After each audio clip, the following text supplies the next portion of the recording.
If you run a small business in Singapore and the phrase go digital makes you slightly uneasy, you are not alone.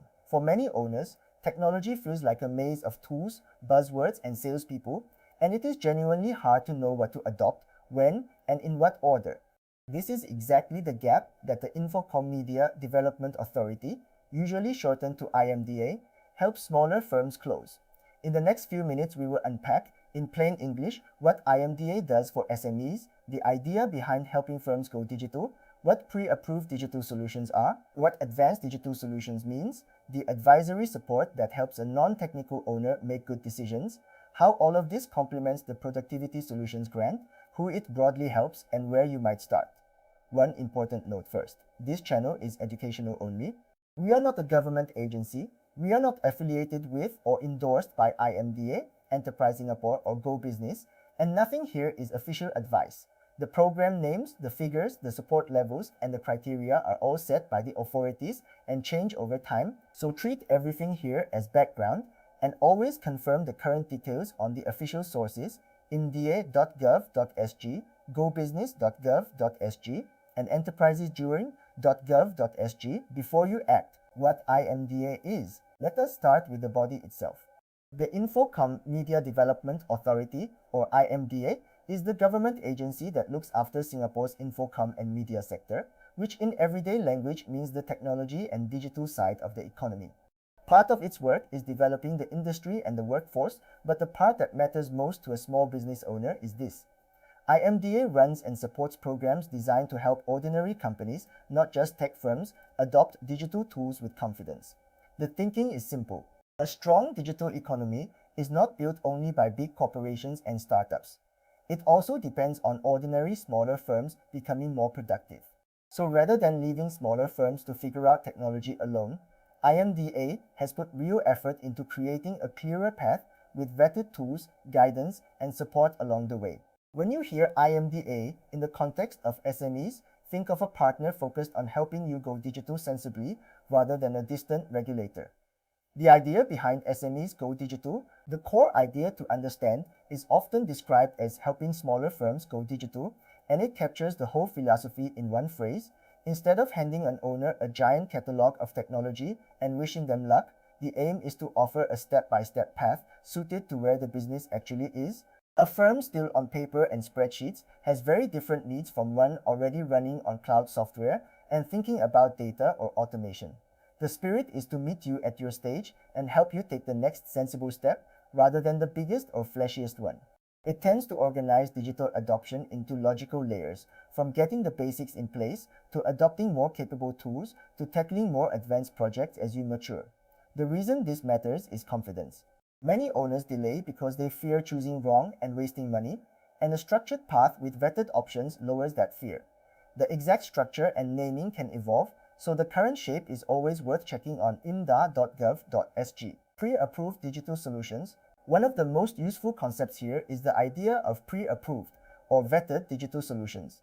Rather than expecting every small business to independently evaluate dozens of software vendors, the approach curates lists of solutions that have already been assessed against certain standards, so a busy owner can choose from a short list of credible options rather than starting from a blank page.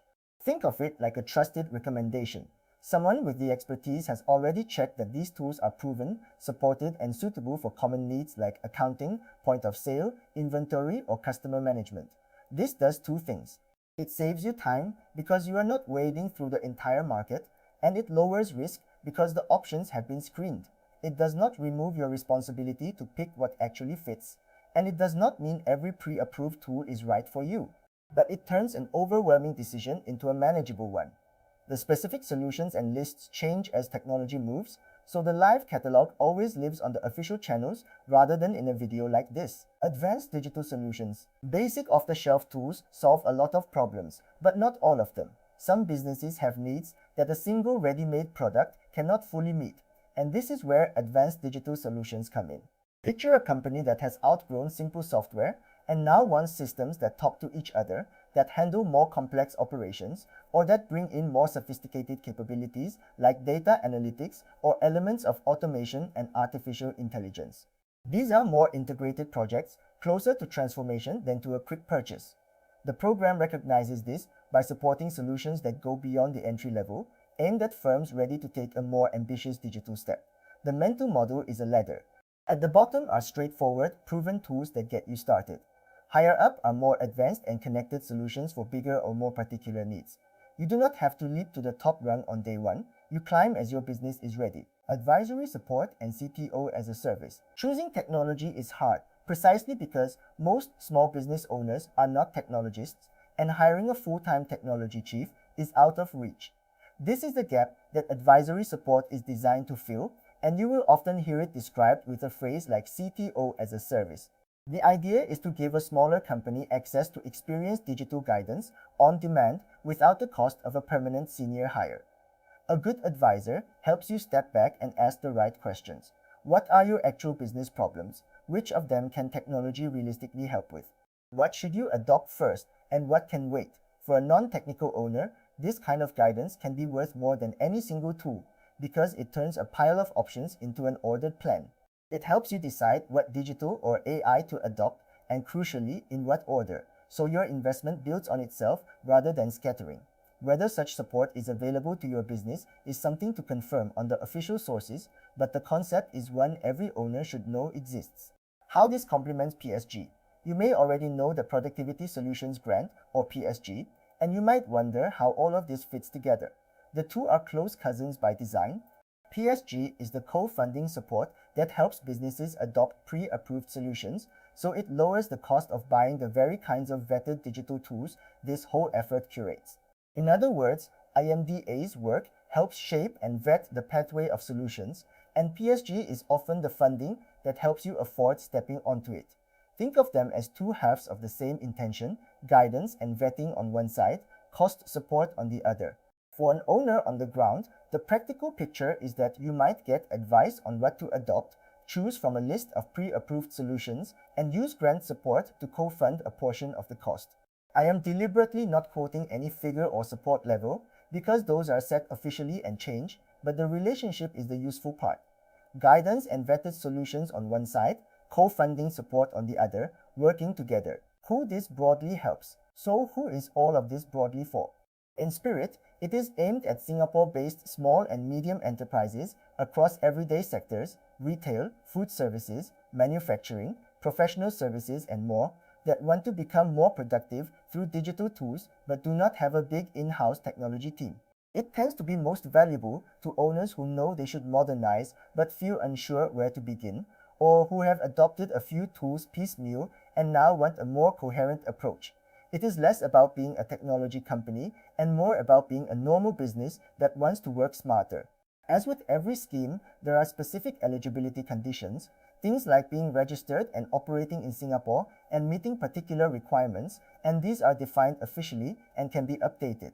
I am not going to quote fixed criteria because that is exactly the sort of detail that changes.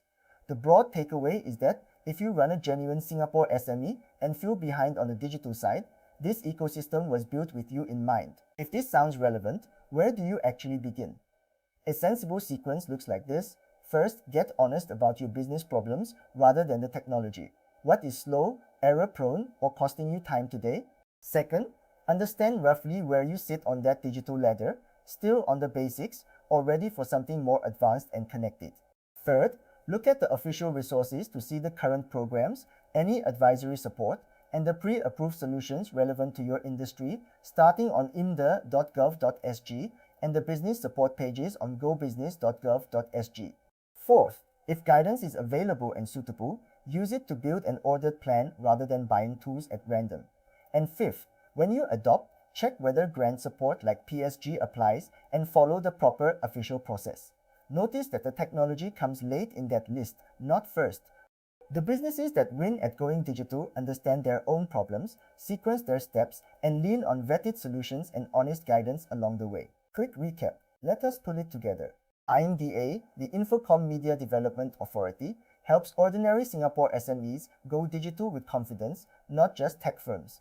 The core idea is a step-by-step path that meets you at your stage from basic tools upward. Pre-approved or vetted solutions give you a screened shortlist so you are not evaluating the whole market alone. Advanced digital solutions describe the higher, more integrated end of the ladder. Advisory support, often called CTO-as-a-Service, gives a non-technical owner experience guidance on what to adopt and in what order. This complements PSG, which helps co-fund the adoption of pre-approved solutions, so guidance and vetted options sit on one side and co-funding support on the other. It broadly helps genuine Singapore SMEs that want to modernize sensibly. And because program names, support levels, and criteria are set officially and change over time, the live details always come from imda.gov.sg, gobusiness.gov.sg, and enterprisesgem.gov.sg, never from memory. A closing reminder, remember the spirit of this channel. Our job is to hand you the map and the vocabulary so that going digital stops feeling like a maze and you can walk into the official pages already knowing what you are looking at. But the official sources always have the final word. Nothing here is a promise that you qualify, that any solution is right for you, or that the figure you heard somewhere is current and we cannot apply for you, approve anything, or guarantee an outcome. When you are ready, start with your real business problems, understand where you sit on the digital ladder, and read the official IMDA and Go Business pages before you commit to anything. If this made IMDA's digital support clearer, subscribe for a new Singapore grant breakdown, and we will keep turning these schemes into plain English, one grant at a time, so you can go digital with confidence instead of guesswork.